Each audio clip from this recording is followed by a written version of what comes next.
হাতবাঁধা এক তরুণীর নিথর দেহ পড়ে আছে মাঠের ধারে। পাশেই মাটির ওপর আরেকটি তরুণের রক্তমাখা শরীর। পাকিস্তানের বেলুচিস্তান প্রদেশের এই দৃশ্য এখন সামাজিক যোগাযোগ মাধ্যমে ভাইরাল। স্থানীয় জনগণ বলছে, প্রেম করাই ছিল তাদের অপরাধ, আর সেই অপরাধের বিচার করেছে নিজের ভাই, মা ও প্রতিবেশীরা।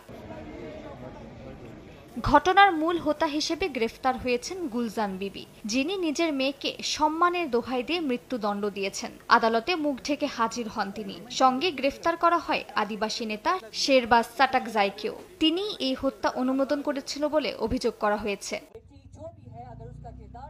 মানবাধিকার সংগঠনগুলোর দাবি, এই হত্যা শুধু একটি পারিবারিক ঘটনা নয়, বরং গোটা সামাজিক ব্যবস্থার ব্যর্থতা। কোয়েটা প্রেস ক্লাবের সামনে দিনভর বিক্ষোভ চলে। বিক্ষোভকারীরা বলেন, কোনো হত্যাকাণ্ডকেই ন্যায্যতা দেওয়ার সুযোগ নেই। এই হামলায় লড়ছেন করাচি ভিত্তিক আইনজীবী জিবরান নাসির। তিনি বলেন, ভিডিও ভাইরাল না হলে হয়তো কেউ জানতেও পারত না এই হত্যার কথা।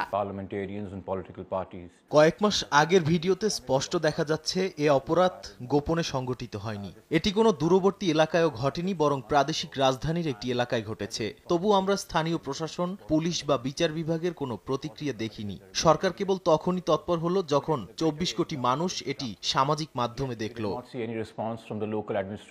সম্মান রক্ষার নামে হত্যাকারীদের শাস্তি দিতে 2016 সালে পাকিস্তানের পার্লামেন্টে আইন পাশ হয়। এরপরও 2024 সালে অন্তত 405টি এমন হত্যাকাণ্ড হয়েছে। বিচার হয়েছে হাতে গোনা কয়েকটির। তবে সবশেষ মামলায় অভিযুক্তদের বিচার হবে নাকি আবারও সমঝোতার নামে মুছে যাবে ন্যায় বিচার, এমন প্রশ্ন অনেকের।